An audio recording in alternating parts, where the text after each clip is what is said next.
Hello everyone, welcome to episode 53 of Ask Concussion Doc. First of all, check out my cool new bracelets. This was given to me by Cora from Beads for Brains. Huh?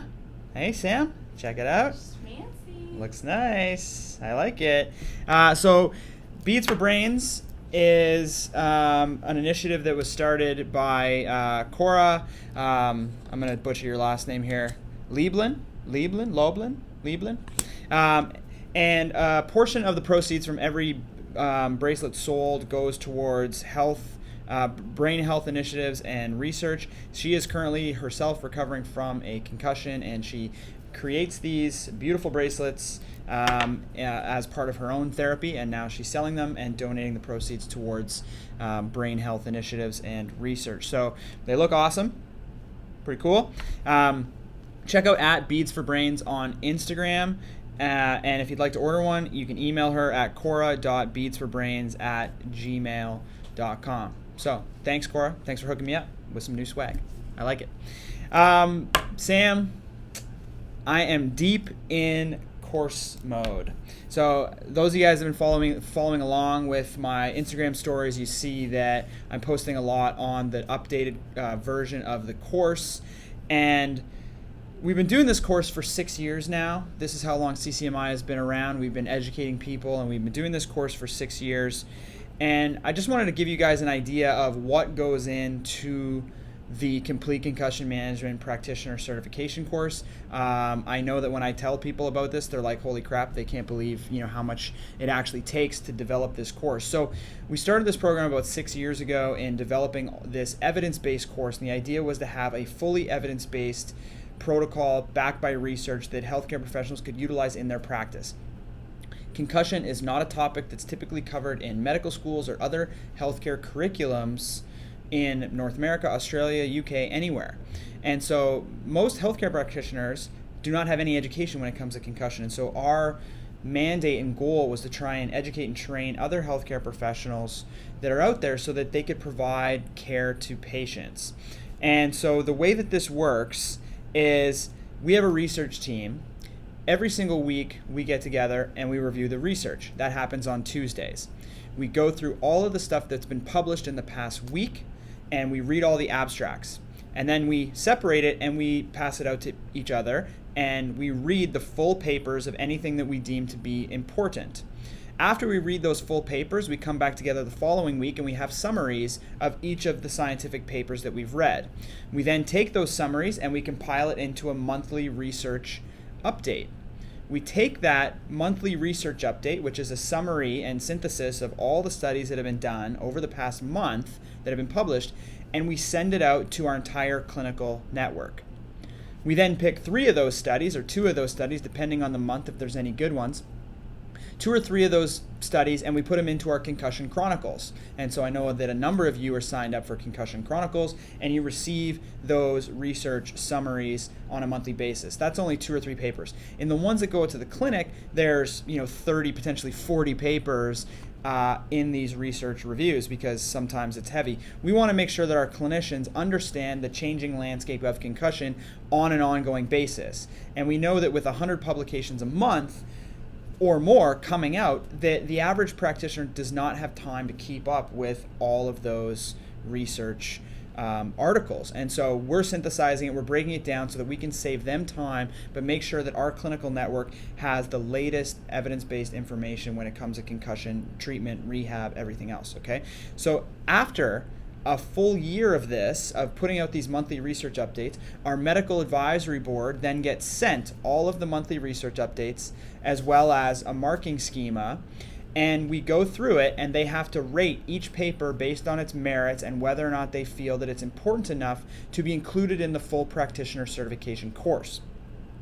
So all of our medical advisory board members will vote on these papers, and then the top papers from those votes are the ones that actually get implemented into the course. So then we have to go through all of the monthly research updates, take out the studies that are the most important from each one that have been voted in by the medical advisory board, and figure out where they place in terms of the flow of the educational course and curriculum that we've developed. So then we take the course from last year, and then we take all the new studies and we update that course curriculum over time. So usually the research goes out to the medical advisory board around April, May. They come back with their kind of final tally by the end of May. Then usually throughout the month of June, we're compiling all of those new studies into the brand new course. And that's kind of where I'm at now. So then after I've developed modules or a couple modules, I'll go into the green room studio that we have, and I'll film all of that updated content. And then other practitioners that are teaching other modules will be filming their updated content. So every year, the Complete Concussion Management course is a full brand new curriculum based on all the latest scientific evidence and what we currently know about concussion. The crazy thing is that the actual protocol and how we do things changes month to month and year to year because how fast the landscape is changing with concussion. Like I said, there's over 100 scientific articles coming out every single month when it comes to concussion.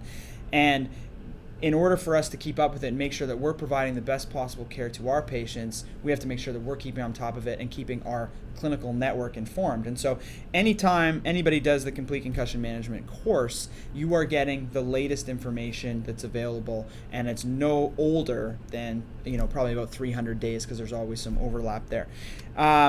So our goal with this, obviously, like I said, is to make sure that our clinics are trained, to make sure that we can provide patients with the best possible care. I know there are a ton of you out there because I get a lot of the messages of people wanting to come and see me. You don't have to see me because we've trained a network of over 300 clinics now around the world to be able to see you.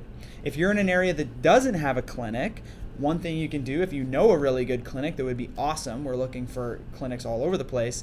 If you have a clinic in your area that you think is a tremendous clinic, but they need to up their concussion game, just have them hit us up.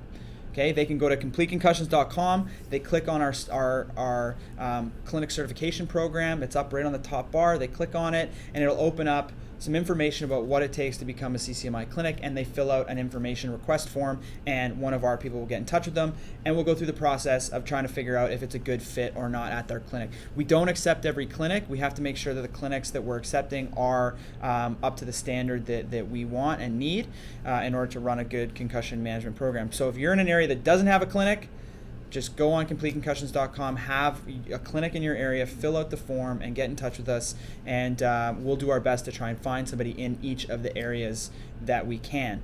Our goal is to help as many people as possible through providing stuff like this, evidence-based, and then also training healthcare practitioners, because obviously you're not going to learn everything through a 1-hour podcast every week, but we're trying to give you as much information as we possibly can. So if you're wondering why I haven't posted on Instagram in a while, I've been swamped with this course, but I still make time to at least do the podcast and chat with you guys every week. Okay. Whew. All right. So 3 questions for today. We've had a few of these ones for a while, so wanted to get them out there. Number 1, can you get concussion from a whiplash injury? Number 2, when should you see a doctor for a concussion? And number 3, can you die from a concussion? Okay, 3 questions. Question number 1, can you get a concussion from a whiplash? The answer is yes. Concussion does not require you to be hit in the head. Concussion is a result of the brain undergoing acceleration and deceleration forces. If you are hit in the head, obviously that's the easiest way for the brain to move around within the skull because the force is delivered directly there. And so you can get a smaller hit to the head, and that can move your head a substantial amount, and you can get a concussion injury. But if you get a substantial hit in the body, or even just falling on your bum or whatever, if your head whips back and forth kind of in that whiplash-like mechanism, you can suffer from a concussion injury. I will say this, however, it's much the forces that are required. Concussion happens around 70 to 120 G's of acceleration. Whiplash injury can happen as little as 4.5 G's of acceleration. So every single concussion will have a whiplash included. So every single concussion, because you're taking a force of 70 to 120 Gs of acceleration, a whiplash injury is also caused by acceleration and deceleration, but it's acceleration and deceleration of the neck. Well, the head and neck are attached. The head can't accelerate unless the neck is also accelerating. There's just no way for it to happen. So if you've had a concussion, 70 to 120 Gs to the head, you've taken at least 4.5 to the neck. So every single concussion will have a whiplash, but not every single whiplash will have a concussion. And it's just based on the force differential, because you can get a whiplash at 4.5 Gs, but not get a concussion because you haven't hit the concussion threshold. But if you've hit the concussion threshold, you've definitely surpassed the whiplash threshold. Okay? So that's the distinction. Yes, you can get a concussion from a whiplash, provided the whiplash is fairly significant. But if you do have a concussion, you for sure have some element of whiplash. The interesting thing is that the symptoms of whiplash and the symptoms of concussion are the exact same.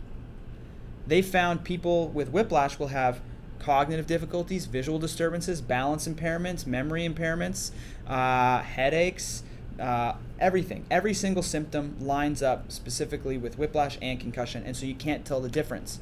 So you may have had a whiplash and you're experiencing symptoms that you think are more concussion related. They may actually just be the whiplash because the symptoms are the same. And the same thing goes for concussion. If you've had a concussion and you're still experiencing ongoing symptoms, this is why treatment of the neck can help with your symptoms. Because you've had a concussion and a whiplash, and everyone's focused on your brain and getting your concussion gone, but the symptoms you're now experiencing might just be due from the underlying whiplash that you also experienced. So that's why neck treatment can be effective for concussion. Good summary? Okay. Next question. When should you see a doctor for a concussion?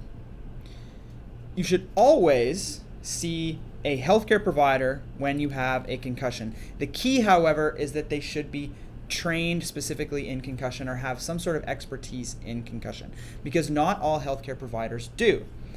Going to any old doctor, and I know that a number of you out there right now that are experiencing persistent concussion symptoms can say you went to your doctor and they really didn't do much for you.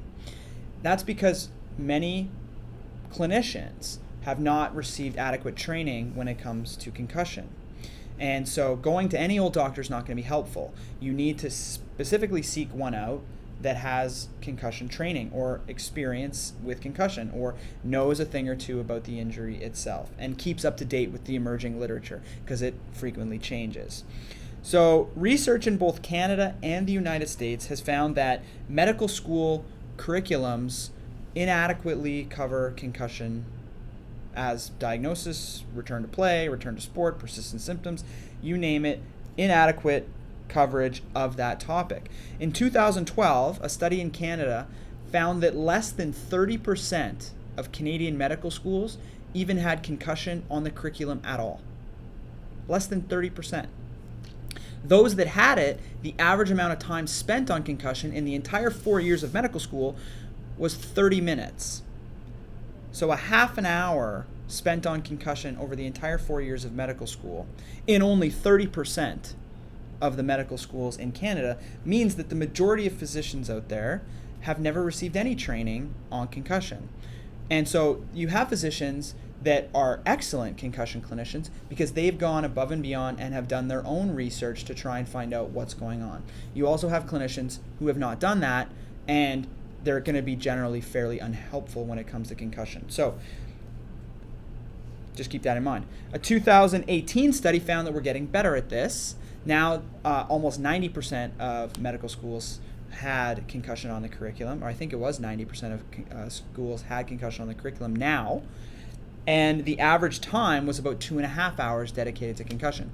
In my mind, that's still not quite enough. Our course, for example, at CCMI is about 40 hours long. And so I think there's a lot more that goes into this that you would need rather than just 2.5 hours. But anyway, we're getting better, and I think that's the point. But anyone educated before 2018 may not have had any type of training when it comes to concussion. And so this just goes to show that it's not when should I see a doctor with concussion. You should always see some sort of healthcare professional with a concussion, but you should make sure that that person has received training or has experience or has done their own homework and has taken an interest in concussion and keeps up to date with the emerging literature on the topic. Okay? The other thing is, and I should mention this, is when should you see a doctor with a concussion? If you have any red flags. Now, red flag scenarios are things that are not significant of concussion, or they don't signify that you've had a concussion, but they signify you may have had something more serious than a concussion. Concussion by itself is not necessarily serious, provided it's managed appropriately, but when you get hit in the head, you can also suffer things like brain bleeds or fractures in your skull. Those types of things are very serious, and they require immediate attention. So if you have any of the following, I'm going to go through the list, red flag symptoms, you should be going to the emergency department immediately. Red flag scenarios: severe or worsening headache, if your headache continues to get worse over time. Seizures, if you have seizures and you're not a person who has a seizure disorder. Weakness in an extremity. Numbness in an extremity. Nauseousness or vomiting after injury. So after injury, if you vomit a couple times, hospital. Decreasing alertness, decreasing level of consciousness. Changes in vision, tingling or numbness anywhere, face, limbs. Difficulty speaking or understanding speech. Difficulty swallowing. Difficulty writing or reading. Loss of fine motor skills. Loss of coordination. Loss of balance. Abnormal sense of taste. Or a prolonged loss of consciousness. Generally, we say if you've had a loss of consciousness more than a few minutes, you should be probably being transported to the hospital. So the scenarios in which you see a doctor, immediately if you have any of those red flags that I just spoke about. If you don't have any of those red flags, the next order of business after having a suspected concussion would be to find a healthcare practitioner in your area that specializes in concussion management, because the right advice can set you up for success. And I'm going to give you guys a little tidbit here, because we're doing some research right now with a Canadian university, and we're looking at the data that comes in through our clinic network. And what we found is that the number one predictor of recovery, okay, the number one predictor of how long it's going to take somebody to recover, an appropriate recovery, is how soon they're in to see one of our clinicians. That's the number one prognostic indicator of recovery, is were you in to see one of us within the first 5 days? Okay, so when should you see a doctor with concussion? If you have any red flags, go to the emergency department ASAP. If you don't have any red flags, try to find a trained healthcare practitioner in your area and try to get in as soon as possible, because that will set you up for recovery. Given the proper advice and the proper management and all the things that should be going into an appropriate concussion management protocol, you will recover better than if you wait for longer than 5 or 10 days. Okay? That's the summary there. Finally, question number 3, can you die from a concussion? No, you can't die from a single concussion injury. However, you can die from things that may also occur at the same time as concussion. For example, a brain bleed. This is why when a concussion occurs, you need to be watching things for the next 3 to 4 hours right after it happens, because you're looking for any of the red flag scenarios that can indicate signs of a worsening condition. These are things that tip you off to potential brain bleed. That you can die from. You can die from a brain bleed. So if you've had any type of head trauma and you have any of the red flag issues, you should be going to the emergency department right away, because these can be significant and they can be life-threatening. I'll read the list. Severe or worsening headache, seizures with no history of seizures, weakness in an extremity, nauseousness or vomiting, decreasing alertness, changes in vision, tingling or numbness, difficulty speaking or understanding speech, difficulty swallowing, difficulty writing or reading, loss of fine motor skills, loss of coordination, loss of balance, abnormal sense of taste, and a loss of consciousness. Those are some red flag scenarios that should indicate that you should be going to the emergency department, because that indicates a brain bleed. A single concussion by itself without a brain bleed is not a fatal thing. It's not a life-threatening issue. One other thing that can be a life-threatening issue in very rare scenarios is what's called second impact syndrome. Second impact syndrome is having a second concussion before you've recovered from the first concussion. So if you have a concussion, there's a period of vulnerability in which you can suffer another concussion with much less force. Not only can you get another concussion with much less force, but during that period of vulnerability, that second concussion can actually result in a fatal outcome. A concussion results in an energy deficit that takes a few weeks to get back up to normal. If you get another concussion before that energy deficit has recovered, your energy levels can drop down to levels where it may create permanent damage, it may create a very prolonged outcome, or in the worst case scenario, it can be fatal. So the question again was, can you die from a concussion? No, provided it's managed appropriately and provided you don't have anything else more serious going on than a concussion. So the summary here, you can't die from a concussion, but you can die from a brain bleed, and you can also die from a second impact syndrome. So if you have a concussion, you should immediately stop all high-risk activities, anything that puts you at risk for hitting your head again. So you should be definitely removing yourself from the game, definitely removing yourself from any type of future contact practice or contact activities until you're cleared to do so by a licensed healthcare practitioner with appropriate concussion training. And also, if you have a suspected concussion, you should be watching out and monitoring for those red flags that I talked about, because those are the things that can be fatal. All right? I hope that answers those questions for you adequately. Do we have any other ones that have come in? Great. Happy Wednesday. I'm going back to course creation, and hopefully we'll have this thing done by the start of July to get all you guys. I know there's people waiting to actually take it, so I'll try to get it done before July. All right, guys. Cheers. Happy Wednesday. See you guys next week.